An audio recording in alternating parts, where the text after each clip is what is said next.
जातीच्या अस्पृश्य कुटुंबांना ज्या अवहेलना व अपमान सहन करावा लागला त्याची धग बालपणात माझ्यासह सर्वांना सहन करावी लागली।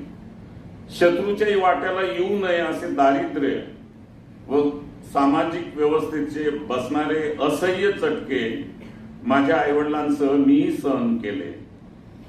माझ्या वडिलांच्या आधीच्या पिढ्यांनी समाज व्यवस्थेतील या मरणप्राय यातना कशा सहन केल्या असतील याची कल्पनाच करवत नाही।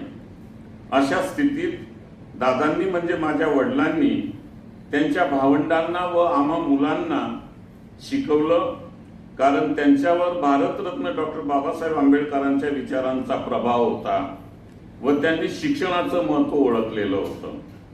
गावचे गावकरी म्हणून त्यांना कराव्या लागणाऱ्या कामांचा सविस्तर तपशील